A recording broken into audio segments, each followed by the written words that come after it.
The NFL playoffs concluded. Wild card weekend. I miss calling it Super Wild Card Weekend. You remember when we used to call it that? When we added the seventh team. It was Super Wild Card Weekend. We don't call it that anymore. It's just bring back. It's belligerent. This is Super Wild Card Weekend. So I'm calling it Super Wild Card Weekend. And it was not super for the Steelers. Yeah. Ryan and my Pittsburgh Steelers got embarrassed against the Baltimore Ravens, a team we've historically been Who would have seen good that? against. Not me. I mean, yeah. Okay, look. It's crazy. So the Steelers are at the same spot we get to every postseason for the last decade. Yeah. And it's the reason our team stays in the same spot is because of how far we get. We're never in the top 18 draft picks because we always make the freaking playoffs. Yep. We win 10 games and we lose in the wild card round. 6 straight playoff losses. Poetic. I don't even bank on it. It's kind of the same way I feel with Russell Wilson is the same way I feel about like other teams that have potential, but you don't get a quarterback to unlock it. Russell Wilson did not lose us this game. I just want to throw that out there. 20 of 29, 270, and 2 touchdowns. Right? That didn't lose you the football game. He didn't throw 4 interceptions like Justin Herbert to where it didn't matter what the rest of your team did, you're losing. Herbert. Yeah. Our defense got dominated by Baltimore. It didn't matter. Oh, we put everyone we pay is on defense. Yeah. Everyone. Our entire paycheck is on defense. They didn't even try. No, they got was obliterated. And then on offense, I mean, we're no electric offense. This wasn't. No one's fooling each other. Van Jefferson's catching balls. Calvin Austin. So come on, it is what it is for the Steelers. I'm very sad, but I'm at a point now where I'm enough of the wild card defeats. Be the worst team in the league. Blow it up. Trade away the good players you have for draft picks. I'm not saying move on from Mike Tomlin necessarily. Maybe it's a change at GM. Maybe it's a change at the coordinators. But I'm not mad if they're like, hey, move Mike Tomlin, get something for him. You can trade him on his contract. You can get crazy picks. Yeah, get draft picks. And then go get some like offensive guru because you kind of have the defense thing figured out in the last couple of years. But they need to do something different because, or get wide receivers because what we're doing now, it doesn't matter who's playing quarterback, unless it's a superstar, we're not going to win a Super Bowl. And that's what the Pittsburgh Steelers had been holding themselves, the standard they've held themselves to through Ben Roethlisberger's the end of his career. 6 Super Bowls, most of any franchise. And the last decade has been unrecognizable. So really disappointing from the Steelers. I don't know if you thought the same, Ryan. No, yeah. I said if you guys watch our YouTube shorts or TikTok, you've heard me enough. Just absolutely shred apart the Steelers team.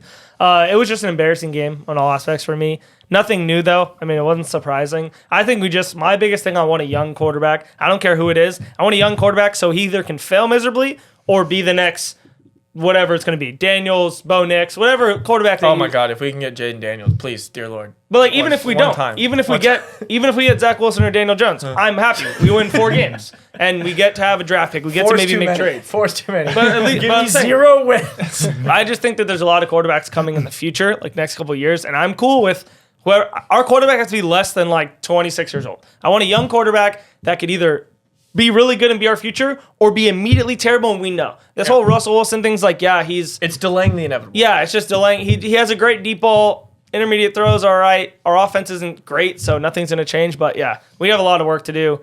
It might have to start with our head coach, scarily, but we'll see. Yeah. Wait, a quick question. I think I saw a stat where it was like TJ Watt hasn't recorded a 200 single straight defensive snaps. Yeah, he hasn't recorded a single stat in 200 defensive snaps, but I still think that he's like one of the most high value defensive pieces any team could have, regardless of that stat or whatever.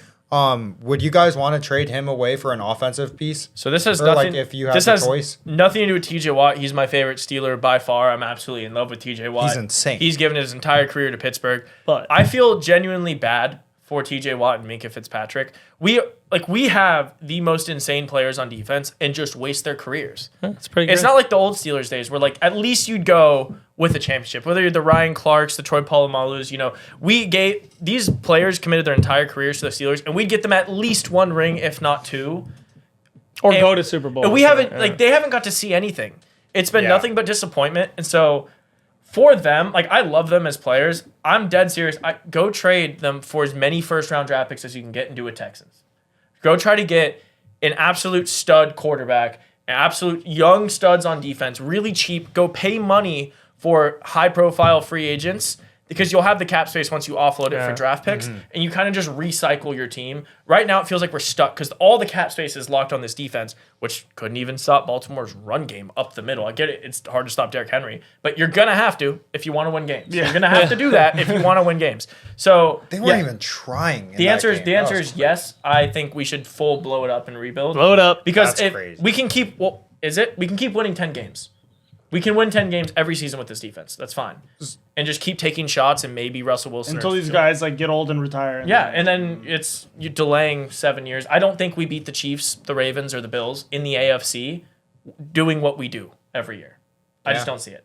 But that was my thoughts on the Steelers game. Mario, is there any game that jumped out to you that was just absolutely electric, must talk about this Mr. Daniels. I mean, Mr. Daniels. We got to talk about Mr. King Jayden Daniels. Yeah, we do. I mean, yeah, we do. What an electric game. Seriously. That was a game That was where... a great game. It was a good game. And similar to, certain Texas fans, bringing this to college real quick, they look at their quarterback, Quinn Ewers, they say, oh, he's good for one a game. Baker Mayfield, I know some Bucs fans, and they always say the same thing. Oh, he's good for one a game. You just knew at some point, Baker Mayfield, that was a crazy game. It's crazy. Just somehow, some way, especially like the last 8 games in the regular season and then this first wildcard game, he just late in the fourth quarter somehow finds a way to turn the ball over, even if it's not fully his fault. It's just he has the turnover bug. He's been bitten with it. Some people recover. Some people have been battling for a couple years. But it happened. They fumbled, got the Commanders back in the game, and then once it was a close game, right. Oh my God. And there's a moment for Jayden Daniels to drive and win the game. I'm not even kidding. I had no doubt. She's gorgeous. Me too. No, I actually had no doubt. I was like, they're gonna win the game. I told everyone when there was 4 minutes and 30 seconds, I said they're gonna waste the entire clock and win the game. Yeah, and that's exactly what they did. Zane Gonzalez made me have a heart attack for a second. You see him fix his hair 8 times before he put on the helmet. He's full OCD, tweaking out. Well, yeah, he has severe OCD. Yeah. He also changed his sock 5 times. It was crazy. That's sharp. But hey, it won. It got in there. Doesn't matter how it gets in, as long as it gets in. Doesn't matter how it gets in. Jayden Daniels, though, for a rookie, I think he's the 4th rookie on the road to win the first playoff game. Yep. So, it was a pretty cool thing to see. And I love the way the Commanders play too. It's so satisfying because it's not just the fact that they're all offense and try to go hurry up, but I like the way just their foundation of logic is just we're gonna live and die by our best players. I love teams when it's hey, we got Terry McLaurin, he's our best receiver. We're just gonna throw him the ball and you know what I mean? It is risky, but at the end of the day, better players are always gonna make plays, and you can live and die by Jayden Daniels holding the ball on 3rd and 1 or throwing deep to Terry McLaurin because odds are more often than not good things are gonna happen, and that's what you saw. So dude. Jayden Daniels is the best rookie quarterback I've seen in a long time. He is elite. In his rookie season. In a very long time.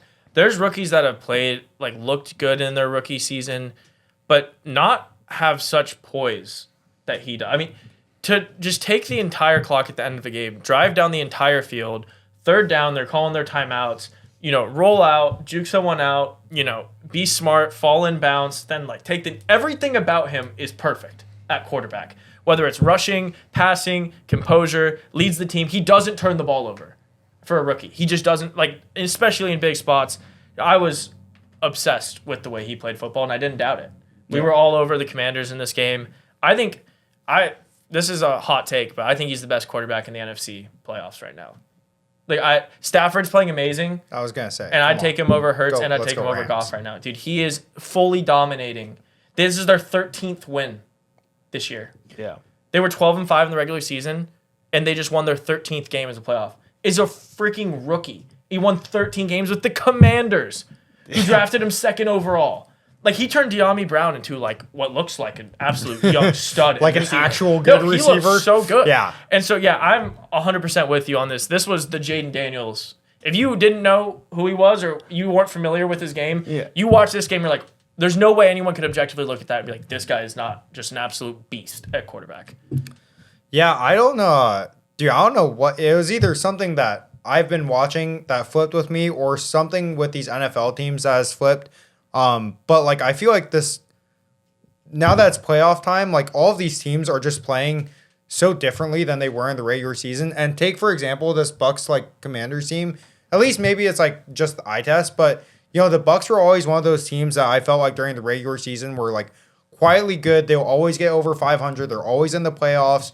And like, they usually fumble the bag once they're in, but similar or kind of conversely with the Commanders, like, regular season, they're just a new team under Jayden Daniels. Like, they had their struggles early on, and then, they kind of started finding their stride, finding their groove. And like, especially for a young quarterback and Jayden Daniels, like, second quarter, after the first quarter, you can't really get anything going, and you throw an absolute 50-yard touchdown, and then it kind of like opens up the floodgates. You tie it up going into halftime, and then, it's an actual ball game. You get the fumble in the fourth quarter, and you just lead an absolute like beautiful drive. Like, there's something about these teams in the playoffs that is just clicking and different. And similarly to that, the Rams. I mean, the Rams look absolutely electric. Matthew Stafford, to start the game, was like 10 for 10, 108 yards or something like that. Absolutely cooking. It felt like our defense was stopping Aaron Jones in his tracks immediately.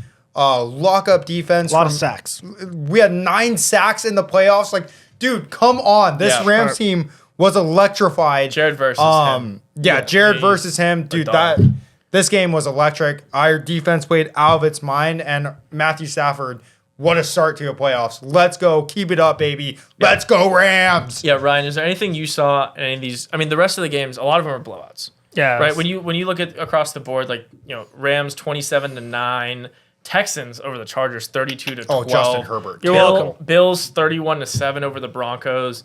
Even like the Packers-Eagles game, it was semi-close. It was not close. really. 22-10. It was a 6 That was point close game. whole game. Is there any of those games that like you felt like you wanted to point anything out on? Oh, A yeah. lot of them Are weren't you really kidding close. me? The Texans. The only person do say the Texans. The only person that has been saying the Texans. CJ Stroud.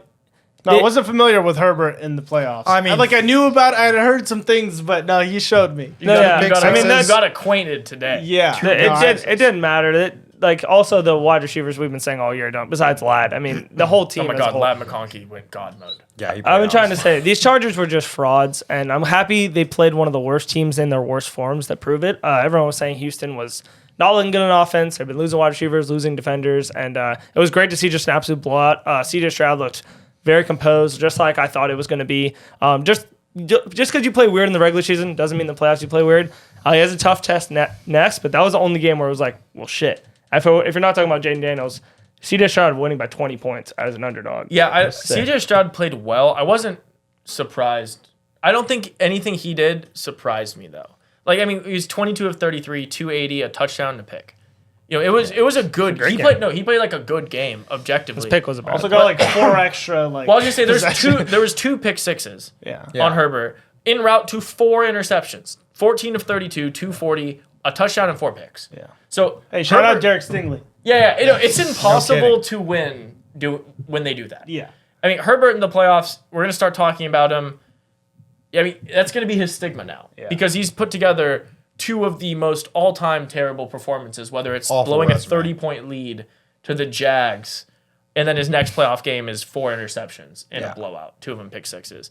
But yeah, no, Stroud, I just felt like Stroud didn't have to do anything. Yeah, that's exactly what he did. He made the play. The thing that sparked the Texans was a 3rd and 16 play where he fumbled the ball backwards, ran out, and threw for first down, and then they scored on that drive. Yeah. But he's the only – Texans are kind of like a wild card where, like, if they get hot with, like, Nico and Mixon, I think they could beat the Chiefs, and it just would have to be a weird game. But, like, if you have a good quarterback, and I don't know, it's going to be fun to see. Because the AFC's stacked right now. All quarterbacks in the AFC – are crazy. No, you're right. And that's kind of the 4 teams I wanted. Yeah, the last thing I wanted to talk about real quick, before just kind of opening up, see if there's any other things you guys want to add on about this playoff weekend. Josh Allen is him. Oh yeah, he's him. And I get playoff. It's playoff Lamar and playoff Josh Allen. I saw something that was like, this is going to be a generational weekend for haters because no matter what, one of them is going to lose and not make the get memed into oblivion. So no matter who the loser, like there's a lot at stake for the future of these guys' careers. But these are the 2 best quarterbacks in football, in Lamar Jackson and Josh Allen. And I don't know if I've seen anyone play football the way Josh Allen's been playing football this season. Yeah. He just looks spectacular. Forget about, like, he has great stats, but forget about the stats for a second. just what he does for this Bills team. All we talked about was how this Bills team was depleted. Yeah. All offseason, even during the season, we're like, dude, this guy is straight carrying them to wins. In the playoffs, I get the Broncos started hot. They went up 7-0, dude. Nothing. The rest of the game. Josh Allen just dominant, 31-7. I mean, Josh Allen was 20 of 26, 272, 2 touchdowns, clean through the air. Yeah. Like, just perfect game. He's him. I mean, Bo Nix. They ran all over. Yeah, I mean the Broncos. Yeah, James Cook's fantastic. Bo Nix, I think nothing surprised me in either direction. I know you guys went into Buffalo. No, it wasn't. I don't think it was bad. It was. I think we all said rookies aren't supposed. He's not supposed to win that game. Yeah. Exactly. So I think it didn't change or fix it. Yeah, but that was the only other thing. Nothing really surprised me otherwise. The Eagles much better team than the Packers, and the Bills much better than the Broncos. Yeah. But there you have it. Let us know what you thought about the NFL playoffs.